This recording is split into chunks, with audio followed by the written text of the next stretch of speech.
À la fin du 8e siècle, alors au summum de son expansion, l'empire tibétain s'étend sur une grande partie de la Chine actuelle ainsi que sur les régions montagneuses situées à ce jour au nord de l'Inde et du Pakistan. Ainsi aujourd'hui, les régions himalayennes du nord de l'Inde font partie du Tibet historique.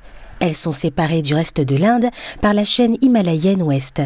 La franchir représente donc pour le voyageur à la fois une rupture géographique et culturelle, lui permettant de passer d'un coup des plaines tropicales hindouistes aux arides plateaux tibétains.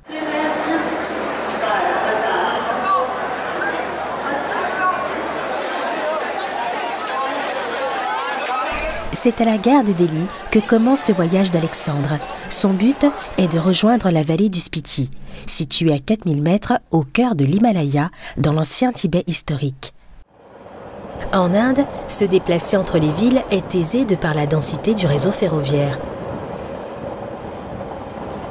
Bien que les trains soient rustiques et lents, ils sont très agréables de par la possibilité de faire une sieste sur les couchettes supérieures dans la fraîcheur des ventilateurs.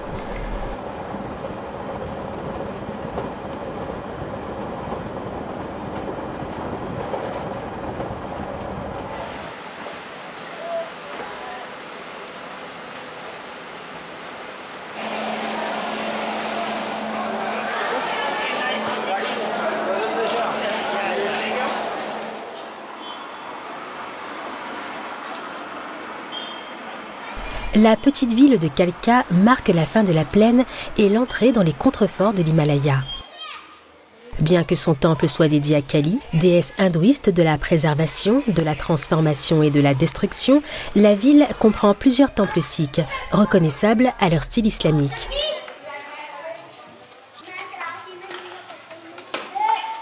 C'est en effet du mélange de l'hindouisme et de l'islam qu'est né le sikhisme, près de l'actuel Pakistan, au XVe siècle.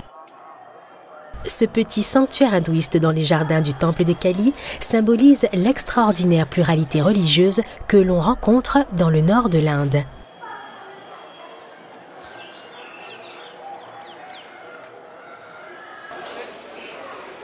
Pour sa première étape de montagne, Alexandre emprunte le Shivalik Deluxe Express.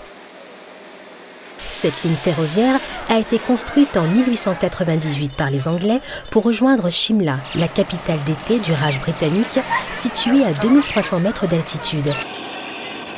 À ce jour, cette ligne ferroviaire est classée au patrimoine mondial de l'UNESCO.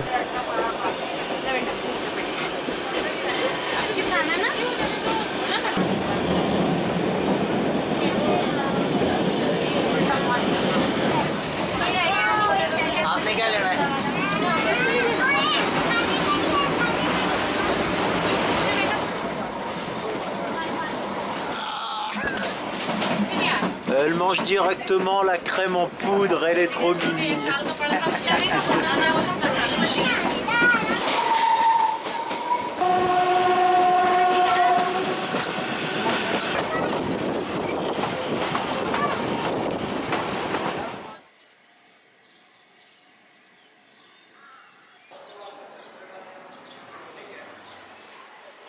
Shimla se situe sur les contreforts de l'Himalaya. De par son altitude, elle jouit d'un climat frais et fut la capitale d'été du Raj britannique, ce qui se ressent fortement dans l'architecture. C'est ici qu'a eu lieu l'accord de Shimla en 1914, définissant la frontière sino-indienne à travers le Tibet et que la Chine n'aura de cesse de contester depuis l'après-guerre. Cette zone frontière est à la croisée des chemins entre les populations indiennes, tibétaines et népalaises, ainsi que les autres peuples d'Asie centrale.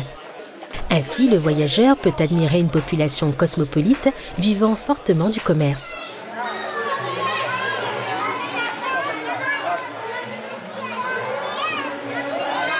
Comme c'est le cas depuis des siècles dans les régions himalayennes et de par la difficulté du terrain, le transport des marchandises s'effectue souvent à dos d'homme.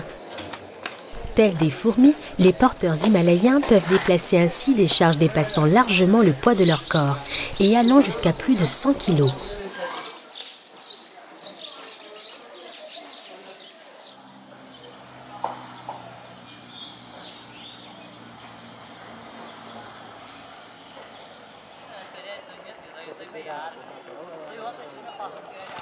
Finalement, Alexandre rencontre Nitan, un chauffeur de 4x4 qui lui permettra de découvrir la région. Namaste. Namaste. मैं फ्रांसीसी हूँ पीटी जाना है जाना चाहिए सकता है सकता है Okay, nice.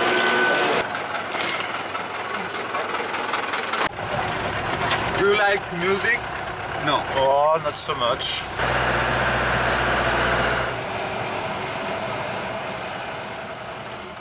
Afin de rejoindre la vallée du Spiti, qui se situe de l'autre côté de la chaîne himalayenne, il est nécessaire de traverser la vallée du Kinor, qui est littéralement enchâssée entre des sommets himalayens de plus de 6000 mètres.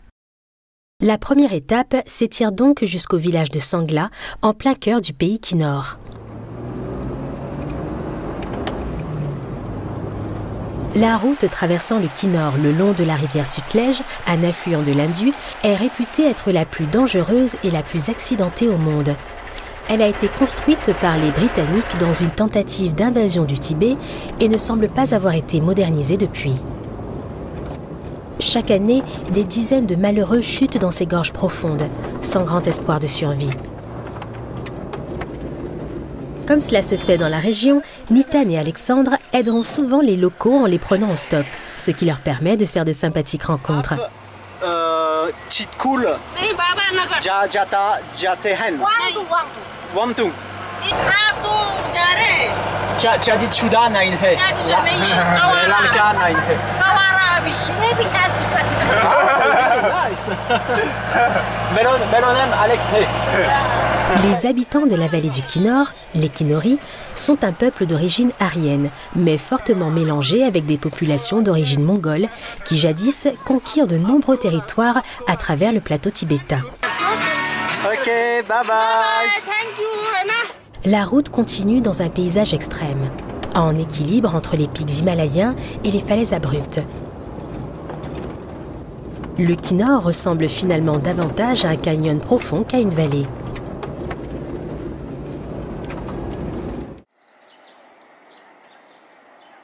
Après ce trajet terrifiant, notre voyageur arrive à Sangla, la première halte dans la vallée du Kinor, petit village traditionnel de montagne à l'architecture typique de la région.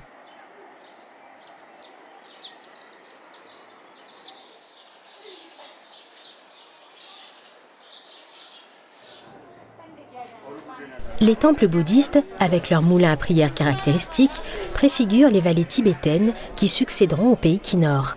क्या है आपका नाम? नीरा देवी. आपका नाम मेरा नाम Alex है.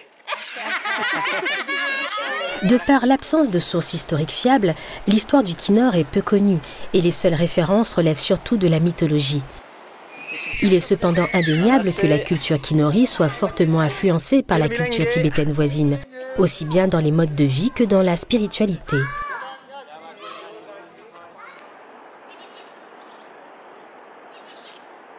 L'étape du lendemain, plus courte, continue à travers la vallée du Kinor jusqu'au village de Kalpa.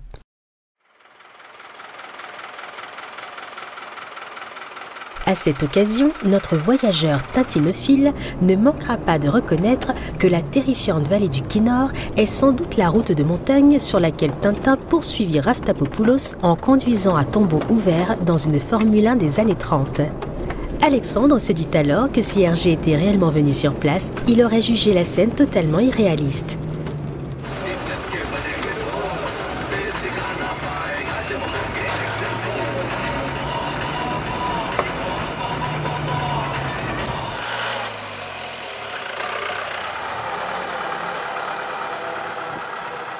L'altitude de la vallée augmente progressivement et nous arrivons ensuite à Kalpa, juché à 3000 mètres d'altitude et jouissant d'une vue imprenable sur les pics himalayens. Le syncrétisme entre le bouddhisme et l'hindouisme est ici flagrant, la plupart des temples étant voués à des divinités ou des pratiques relevant des deux religions. Namaste. आप कैसे हैं? मैं ठीक हूँ. ठीक है. फ्रांस से आता हूँ ना. यस फ्रांस से. फ्रांस से. हम किन्नौर से हैं. किन्नौर. किन्नौर. कल्पा किन्नौर. किन्नौर बहुत अच्छा. हिमाचल. किन्नौर रास्ता. रास्ता. Lors d'une promenade dans les environs, Alexandre fait la rencontre d'Aneshesh, un voyageur indien mettant un point d'honneur à conserver une tenue vestimentaire citadine et recherchée. Namaste. Hello. Hap Hi. kaze hai? Badhiya, badhiya. Nice. Man from Sisihun. Indian Ah, from you speak Delhi. English? Yes, I do. Ah, yes. I go to Logi village. Yeah, I'm going to say. You know that you travel with style. Thank you. Yeah, so you are much. very fashion. Thank Everybody you. is in trekking clothes. And I you. am a fashion professional, so. Ah, okay. So you Don't take always it as- travel like that? Yeah, Even when you go in remote areas? I try to be. Walking on this road is just crazy. Maybe we can die by a rock falling on our head.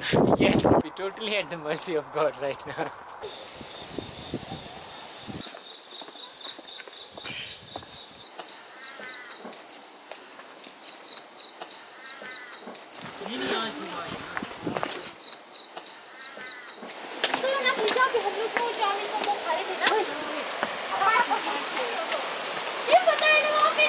Nos amis visitent les villages environnants et découvrent les curiosités locales, notamment un fascinant moulin divinatoire. The golden top, Yeah, and then you I've have a seen right. See, it rotates. What does it mean?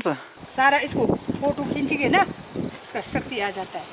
She says the more it rotates, the more divine power it creates. De retour à Kalpa, Alexandre évite à deux de ses compatriotes une dramatique erreur giratoire autour d'un stupa. Malheureux. Le capitaine Haddock. Attends, motivé. Ils ont mis les flèches là. Pour les touristes français qui se sont perdus en Inde, hein, qui connaissent pas les règles bouddhistes. Non mais il faut relire les classiques, Tintin au Tibet, tout ça. Et en plus relis-le, Tintin au Tibet, quand tu es allé justement dans ces pays-là. C'est très drôle de le revoir. Ouais. En effet, comme Hergé le rappelle dans Tintin au Tibet, tout mouvement autour d'un stupa, ainsi que tout pèlerinage autour d'un monastère ou d'une montagne sacrée, doit se faire dans le sens des aiguilles d'une montre. Tarké, le Sherpa népalais, guidant Tintin à travers l'Himalaya, rappela moult fois au capitaine Haddock de passer à gauche des stupas.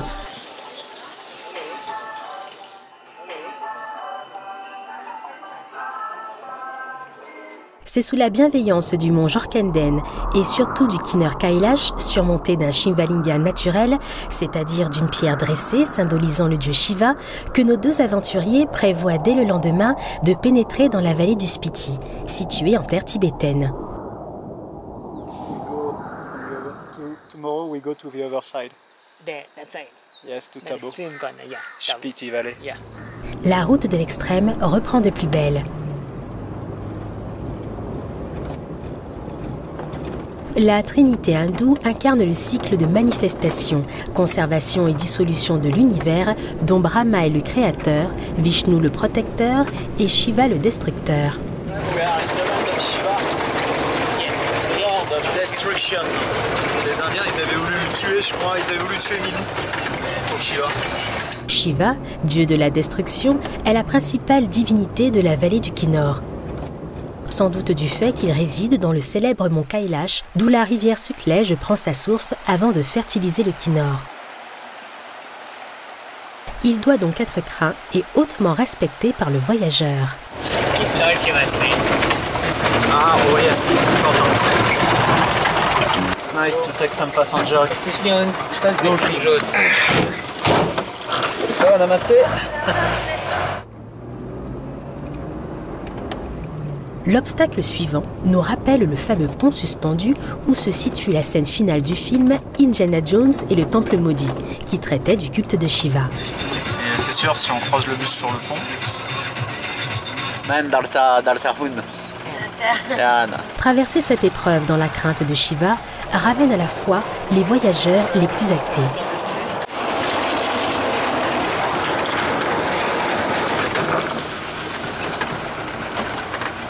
Nos deux amis arrivent enfin au Tibet. Ça y est, on arrive en terre tibétaine. Le changement est assez brutal une fois de plus. Welcome to Tibet, my friend. Is it? Yeah, it's Tibet.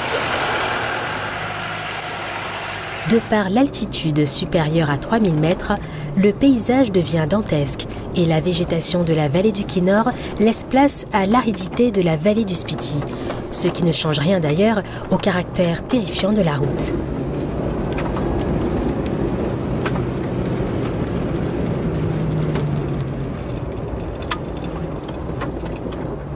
Les maisons sont construites dans le style architectural tibétain, simple et robuste, car la terre montagneuse du Spiti est encline aux tremblements de terre.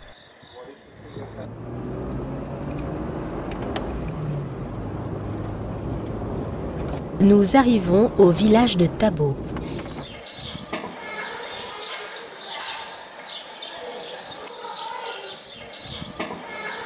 Alexandre et son compagnon y auront la chance de pouvoir dormir dans la lamaserie locale. This is Tabo Monastery. They've got really nice traditional rooms. Oh, nice. Let's go. Namaste. Selon la légende, le monastère de Tabo aurait plus de 1000 ans.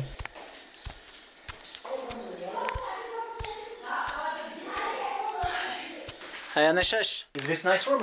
Yeah, it's fine.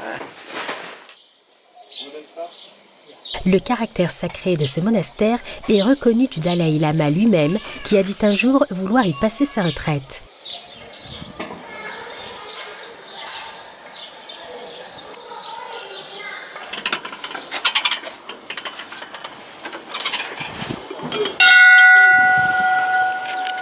Les habitants du Spiti suivent le bouddhisme de l'ordre de Gelugpa, école des bonnets jaunes, une des 4 écoles du bouddhisme tibétain, sous l'autorité spirituelle du Dalai Lama.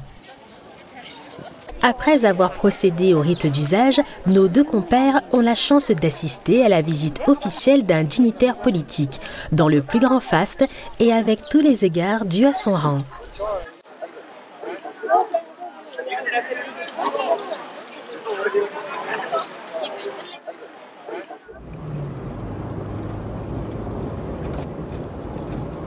La route reprend à travers un paysage lunaire et nos explorateurs arrivent à l'impressionnant monastère de Dankar, vieux de plus de 1200 ans et perché à près de 4000 mètres d'altitude.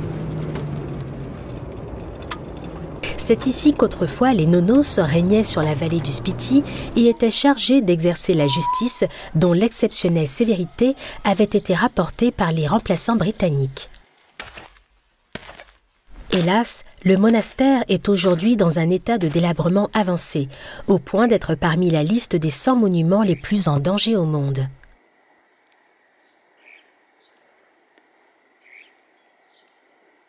C'est au Xe siècle que le bouddhisme s'est diffusé dans la région, de par l'incorporation de la vallée du Spiti dans le royaume de Gugé, qui a prospéré entre les XIe et XVIIe siècles et recouvert le sud-ouest du Tibet, mettant sous sa suggestion les vallées du Zanskar, du Kinor, de l'Aol et du Spiti.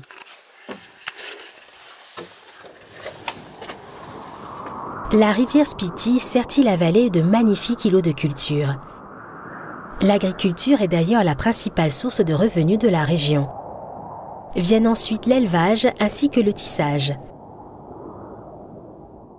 Afin d'admirer l'impressionnante vallée du Spiti, nos 2 explorateurs décident de monter jusqu'au lac Dankar. So Aneshesh, the lake is... Yeah, somewhere there. Celui-ci se situe à plus de 4000 mètres d'altitude. Hey, Tashidele. Man from Sisihun. मैं स्पीति से हूँ. Ah, nice. अच्छा है. Chandra Lake. कहाँ है? लेक इस तरफ है. Ah, ok.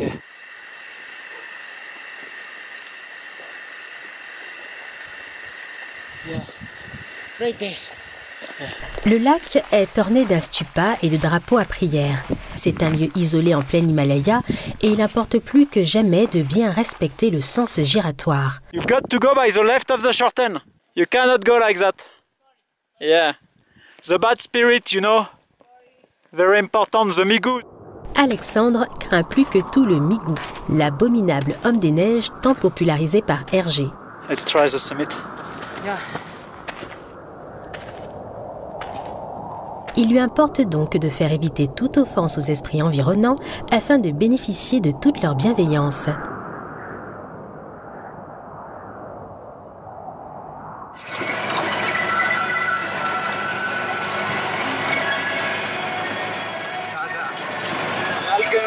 Kaza, the land of Lama. Nos amis arrivent enfin à Kaza, la capitale du Spiti.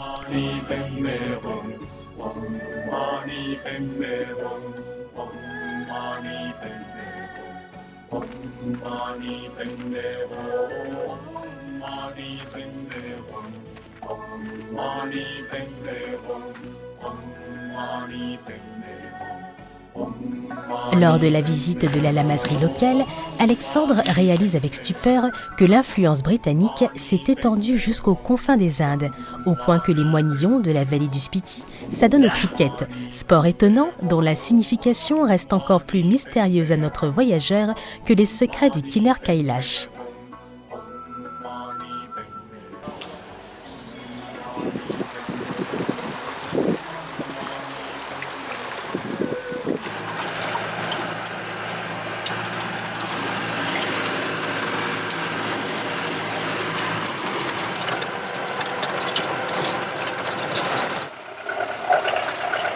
Alexandre et son guide poursuivent la route jusqu'à Khyber, un des villages les plus hauts du monde, à plus de 4200 mètres d'altitude.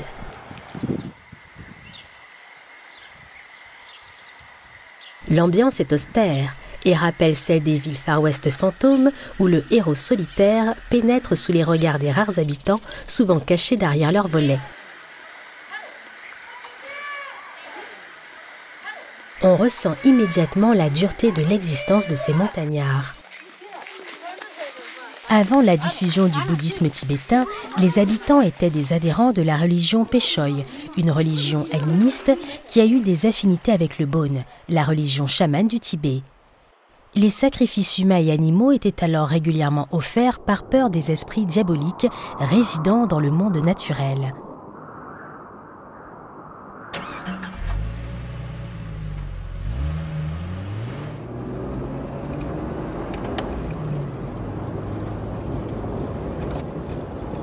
La route nous emmène ensuite à l'impressionnant monastère Ki, perché sur un pic rocheux tel le château de Dracula.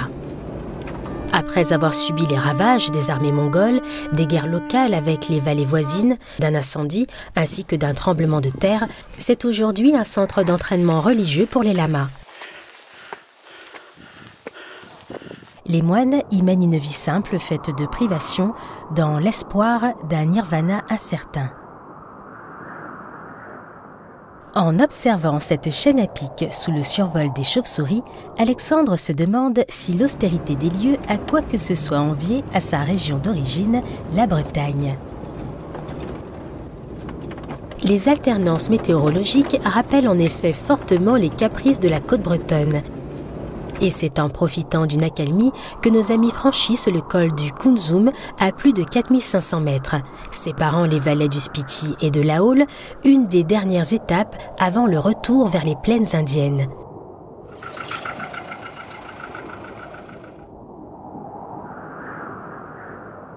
Comme le montre la présence de magnifiques stupas, c'est un lieu hautement spirituel, autant pour les bouddhistes de la vallée du Spiti que pour les hindous de la vallée de l'Aoul.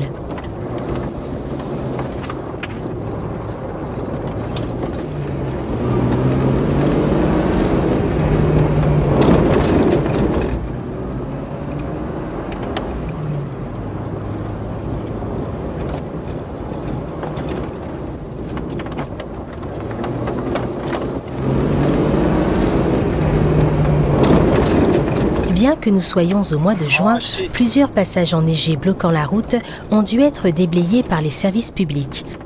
Avant les moyens modernes, la vallée du Spiti était ainsi isolée du reste du monde pendant plus de la moitié de l'année.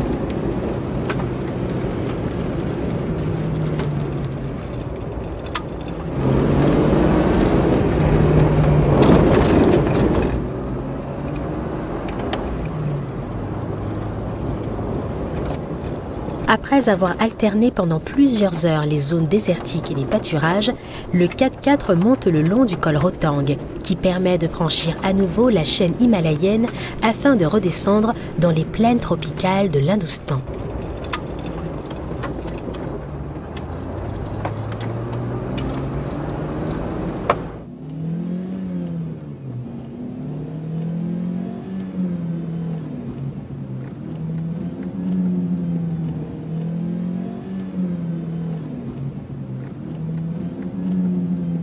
La proximité avec la ville de Manali, située de l'autre côté du col, ainsi que l'enneigement perpétuel, font de ce lieu une station de ski courue par de nombreux Indiens, dont certains n'ont encore jamais vu la neige, créant une colonne de voitures et des scènes de pose photographiques pittoresques. Notre voyageur débouche enfin sur la vallée de Kulu, dont les verts pâturages indiquent le retour vers l'Hindoustan et tranchent net avec les vallées tibétaines voisines. La station de montagne de Manali est un lieu de villégiature idéal pour le voyageur fatigué. Ce sera l'occasion de rencontres agréables entre voyageurs dans une nature luxuriante. Donc je suis avec un Français. मेरा नाम Christophe है. Ah, il parle hindi. Et là on a une locale, une montagnarde. On les reconnaît facilement en fait parce qu'ils utilisent un matériel rustique. C'est notre guide. I smoke, so I can... Christophe, t'as vu un petit peu les rosiers là? On se croit un petit peu dans un décor des choix.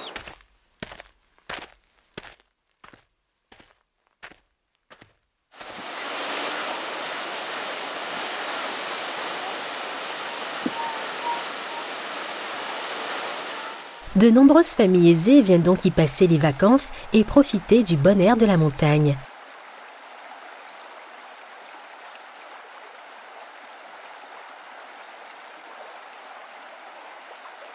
Oh les bébés!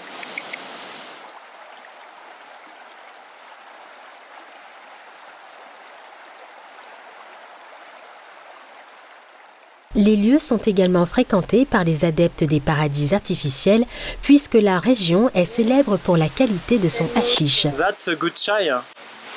Ah, bonne évade. En fait ici, dans les vallées près de Manali, la grande spécialité c'est le charas. C'est l'équivalent du hashish. Et en fait ici ils le ramassent directement dans la nature, donc c'est de très bonne qualité. On peut pas passer sans tester la chose, même pour moi qui suis un anti-tabagisme féroce, mais là c'est pas la même chose, là c'est bon en fait. C'est différent. You look so happy.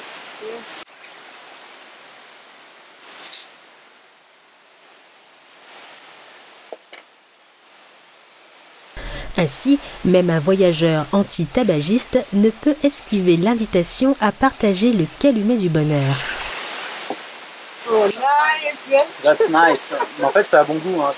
C'est good taste. Mais you know, I don't smoke, so if I like, it means that's very good. C'est donc inspiré qu'Alexandre peut faire le bilan de son étonnant voyage.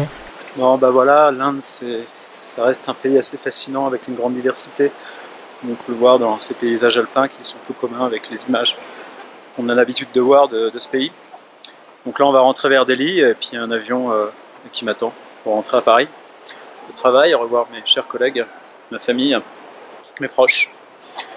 Et puis, on reviendra sûrement dans les parages.